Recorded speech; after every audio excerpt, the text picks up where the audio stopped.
Guys, I know it's been a while, but we're here to talk about a couple of things. But first, I did finish 75 hard. It was exactly what it was supposed to be. It was difficult, it was a challenge.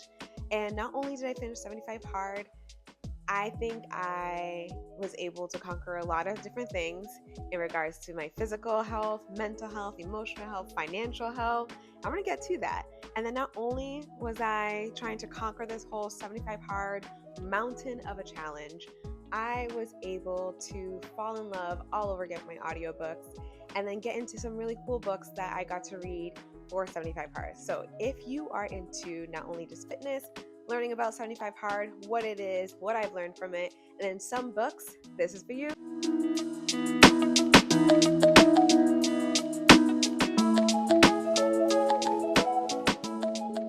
Okay, so 75 hard. Explained it before, and by now I think a lot of people know what it is. 75 hard is a mental challenge. It's not a physical challenge. Mental challenge. It's 75 days of straight work, honestly. So it is 2 workouts a day, one in the morning, or actually it can be whenever you want. One has to be outside and it has to be 45 minutes long each. And they have to be, I believe there's a time frame in between. So you can't do like back to back, like we'll work out inside and go outside for a workout. Can't do that.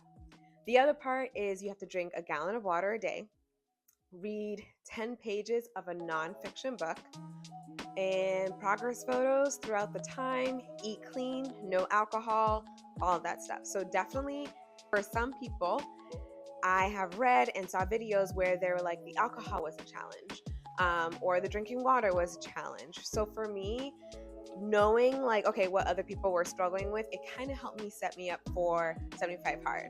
So a couple of things is that I definitely learned from 75 hard was you have to plan your day. I don't know if anyone had success of just like wing every single day of 75 hard. If you did, more power to you. For me, that just wasn't the case. Every day had to be planned to the T. So my morning, I had to wake up at 4:30 to get that first workout in. There's no if, and, or but about it. I work at a school. I'm an athletic director and I teach. And there were times where I had to be on like early, right? I had to be ready to send emails, ready to get things done. Especially during this season when I did 75 hard, I started mid-March, a week before the spring season started. And this spring season, we had so much rain. And so not only was I just bogged down with work, trying to figure out the rain and scheduling and just maneuvering my entire schedule for spring season due to the fact that Mother Nature decided, hey, let me just pour on you all day, every single day. I also had 75 hard to deal with. So definitely that's where the mental challenge came. But yeah, I had to plan my day accordingly. And so I had to look at my schedule and be like, okay, where can the second workout fit in? Where should I do it? Am I going to do it here? Am I going to do it at school or around that school area? Am I going to do it after my game, before my game? Like those are all the things I had to consider and think about. So definitely that's a huge lesson I had to learn through 75 hard. I think it's a great lesson. It's a soft skill that like I think everyone needs to acquire and have is how do you plan out your day? So those are just things that like 75 hard really taught me. So scheduling your day, please schedule your day. That also takes into account when you do groceries and what you get groceries and where do you shop and how do you plan your groceries and how do you budget for your groceries. So of course, I always say like eating healthy can be expensive, but sometimes it actually can be cheaper. So I started shopping more at Whole Foods, and Whole Foods just had better options for me when it came to the type of food I wanted to put in my body. And so when I am deciding, like, okay, what meals I want, what snacks I want, Whole Foods was the way to go for me. And so I would always do a shopping grocery day on Monday. That was the day where like I didn't have games a lot of the times on Monday. So it was great because it'd just be practices that would happen. And then I can just go straight home, do my shopping, pre-make any food. That was great. Another planning that I had to do was water. This was my baby throughout the entire time. I did have a BrewMate water, but it got stolen during a track meet, guys. I think one of the runners had the same water bottle as me, and so I believe like they took it thinking it was theirs, and it wasn't. And then there was another BrewMate left, and I was like, that's definitely not mine. So it was sad. I had to throw it away. But I got an Owala bottle, and This was 40 ounce. And so I believe about 4 of them was equivalent to like what I needed to drink. And I had to plan that because you don't want to drink 10 o'clock at night trying to finish a bottle. Like that is disturbing to your sleep. So in the morning, I would actually break down my day by quarters. So from the time I woke up till about like 6 o'clock, if I can get like a bottle in, that was great. If it was 9, that's even better. So 6 to 9 was a bottle, 9 to 12 another bottle, 12 to 3, 3 to 6. So by 6 p.m., my water intake was complete. And I also loved it because I love drinking tea at night. So I was still able to have some tea in the evening on top of my gallon of water, because tea, sparkling, anything like that does not count towards your water intake. So things like that, learning how to plan, all that stuff. Another thing I learned from my 75-day hard challenge was start as if you are a beginner. So even though I may have had background in exercise physiology, I understand how to move my body, I've lifted before, I've ran aggressively before, I've done 5Ks, all that stuff, doesn't matter, right? We are going from 3 to 4 workouts a week, working out once a day, to now doing twice a day, now doing 1 inside, 1 outside, water bottles, no drinking, stressful season, no drinking. And I was just like, this is crazy on my mind. I am stressed. I'm overwhelmed.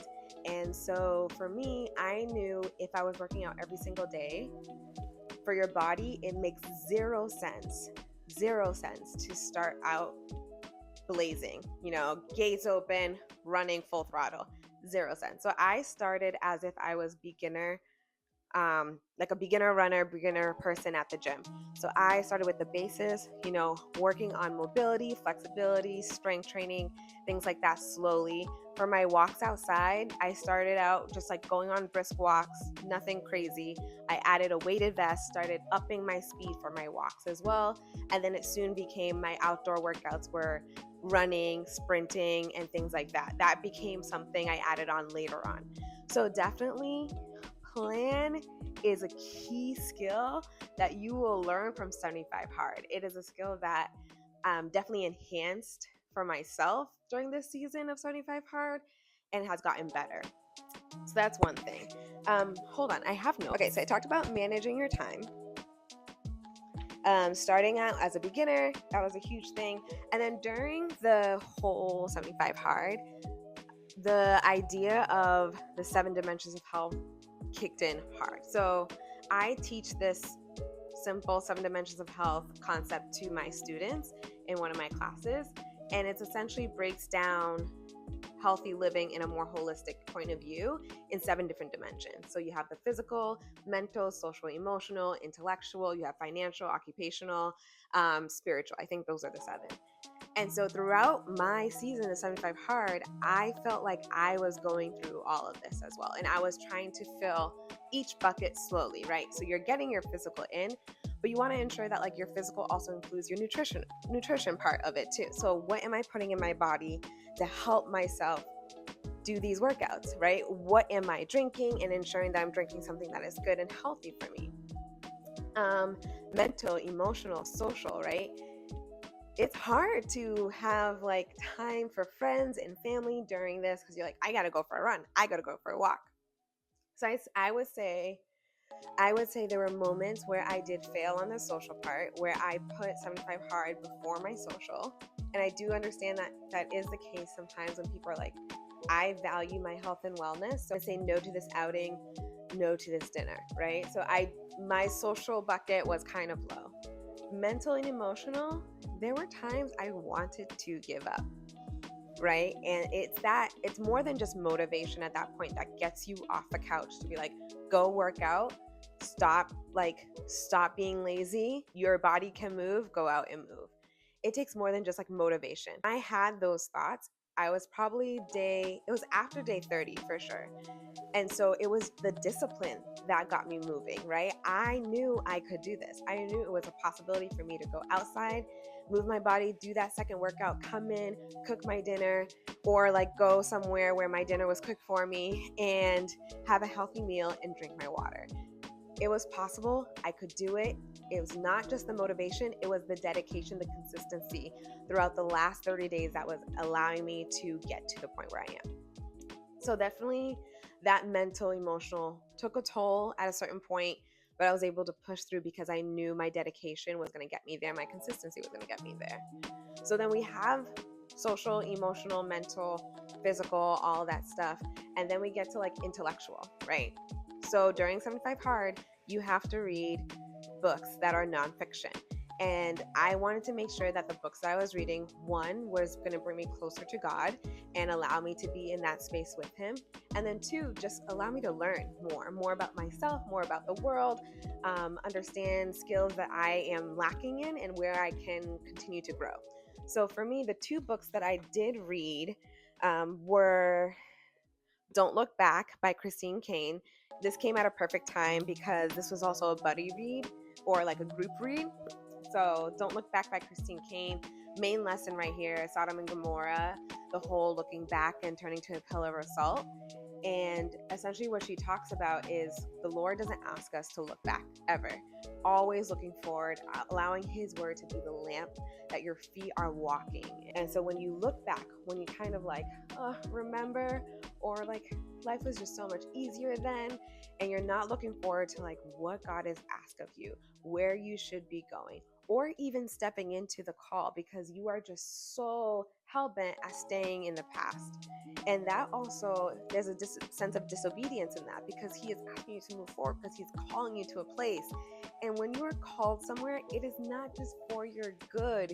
Your obedience is a blessing to others, right? So Christine Kane, her and her husband, when they say yes to something, their obedience is a blessing to others. And if you know the Kane family, they are the founders of A21, which is a organization that helps free sex trafficking, slave trafficking, all that stuff. And her husband say yes every day to that call. And by saying yes to it, by not looking back at like all the pain, the suffering, the struggles, they're like, we're going to look forward. We're going to keep marching forward and walking forward. And we're going to say yes to the Lord because by saying yes, someone's going to be freed and someone's going to be blessed every single day. Just like thinking about that, who is going to be blessed by you saying yes, and how is your obedience going to continue to like save the generations to come? So don't look back. Love it. And then the next book that I read was Creature of the Word, the Jesus-centered church. The title tells you what's up. This book is an outline of what you should be expecting in your church. And Matt Chandler is one of the authors. There are three authors: Matt Chandler, Josh Patterson, and Eric Geiger. I don't know if that's how you correctly say his name, but Matt Chandler is a pastor that I do follow. And so when I saw this was actually given to me by my older brother. Why did he give this? He gave it to me ages ago, and I don't remember the context behind why he gave this book to me. But we actually talked about it when I was saying how I'm doing 75 Hard, I'm reading this book, and his eyes lit up. This man wanted to go to seminary school. He's a financial bro now, but he is all about just like diving into the X, Y's, and Z's of the Bible, right? So he is very much in tune with the scripture and why the purpose of the scripture and how it relates to how the church should run. And so when he gave this to me, I don't know, I wish I knew the context behind it, but we loved talking about this book. So Creature of the Word was the second one. The two digital ones that I read was the first one is Mountain Is You by Brianna West. And then the second one is Never Split the Difference by Chris Voss. Those were two rereads for me. And I think there are certain books that you have to reread, especially books that have teaching moments in it, where both of them did. So Brianna West's book, The Mountain Is You, basically the title tells you exactly what it is. You are the problem sometimes.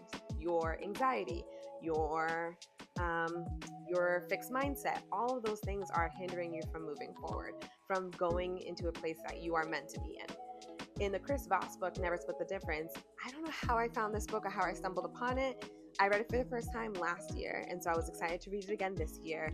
And Chris Voss he was an FBI negotiator, and the stories he has are wild.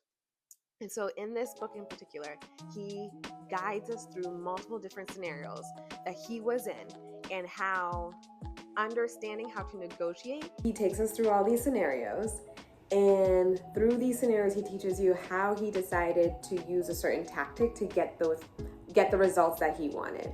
And so throughout this book you're like, wait, I'm not going to be an FBI negotiator. That's what you're thinking. Like soft, easy skills that when you put them into practice over and over again, you will see results. So it can be for something like getting a raise. It could be getting a new job, or discussion between two people in a relationship, or between friends and family.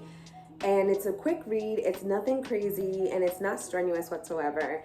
And a lot of these scenarios have different outcomes, but he provides you different scenarios and different outlooks, so that way you can see that, hey, there are other ways to get what I want.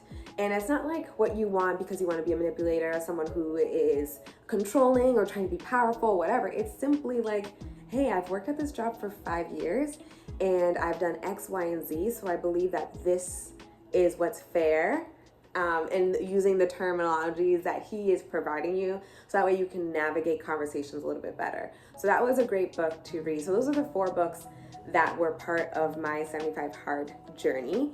And yeah, 75 Hard was great. There was a lot to learn from that whole thing.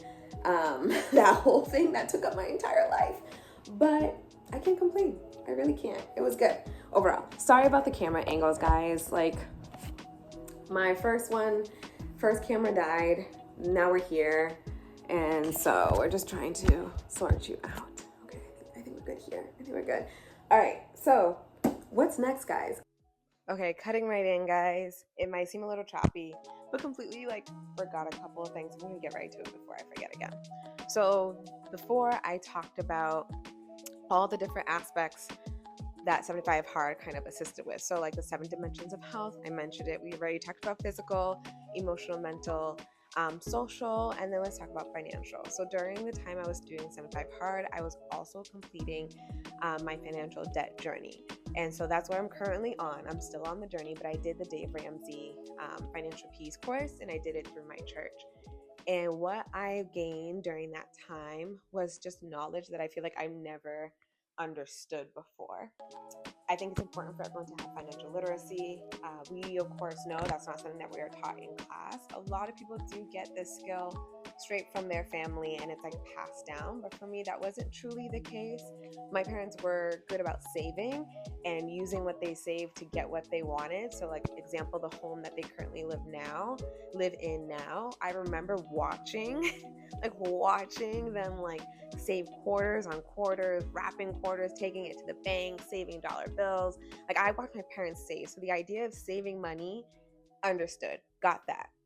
But there are all these other nuances that you just don't fully understand. And so I think it's important for me to get that knowledge. So I was on the financial peace track, and I think we know, and it is proven through data, that when you are moving your body, exercising, rigorous workout, there is a change that happens in your brain chemistry.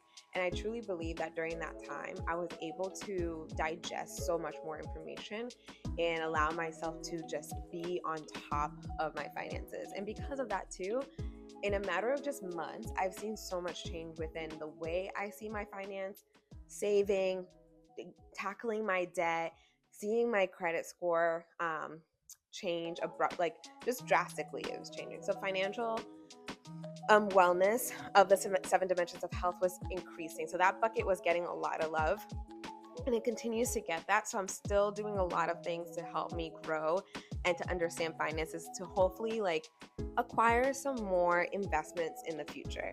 And I just appreciate that course and what it gave me, and hopefully what it will give me in the future. So there was that. So I talked about intellectual. We talked about the books that I read already. So there is social, emotional, vocational. My job was crazy. And I think moving my body just allowed me to be more, not in a sense more present, but just more focused at work. This season in particular, this past season, required so much of me, more than the last 3 years I worked at this job. I completed my 4th year at this job. And I think this past season was the one that tested me the most. And if I wasn't as diligent, as aware as like before, or as I should be, I think a lot of things would have fallen through the cracks, or I wouldn't have been as quick to react to things when I needed to. With all the changes that took place in a day for my job, in a moment I had to react. I had to know exactly who to call, who to manage, what communication needs to go out, how is it going to go out, transportation, budgets, things like that, pay for this, X, Y, and Z, all needed to happen. And sometimes one day I wake up, and the moment I wake up, I have to consider so many different factors of how it will affect the rest of my day. And so I do believe that with the enhancement of my physical activity, it was also increasing my brain activity, and for the better, to allow me to have a better time at work. I love my job, love my kids. I love what I do. I love encouraging my student athletes and watching them grow. I have great coaches, and I'm truly blessed to have really amazing coaches that really want to see kids engage in athletics. They want to see them grow. They want to see them prosper in life in general. And because of that, we're just able to see a lot of changes occur within the athletic department, because we have great coaches who are able to see the vision that I have for the athletic department and relay that out to the rest of the team. And we have just great captains too, and leaders. So that's kind of like vocation. I love my job. Talked about environmental plenty of times here. I've talked about like just where I live and how I'm able to just have great outdoor spaces. And then spiritual, like I talked about in the books, these books have allowed me to just be more intertwined in my faith and just walking God. And I absolutely love that like I can read books that will allow me just to center myself in my faith and push my mind to know who God is and what he has called for my life. So that's kind of like how the 7 dimensions of health kind of how it was intertwined into my life. And I absolutely love that I can use concepts that I've learned in past education, teaching my kids these same concepts, and then also engaging in them in my life. So that's 7 dimensions of health and how it has just been part of my life and part of the course of 75 Hard. So let's get back to, all the things that we were talking about now. I think it's books. Let's get to it. Guys, audiobooks. I am loving them and hating them, but also loving them. And I'm getting into them. I'm currently listening to Jade War by Fonda Lee. So far, so good. I'm actually loving it. I love the Jade City. It started out really slow, the 50%. First 50%, I was like, where are we going with this? Like, this is a lot of information. I want things to get moving. And literally at the 50% mark, it was great. It was good. And I think I liked it because I love mafia books.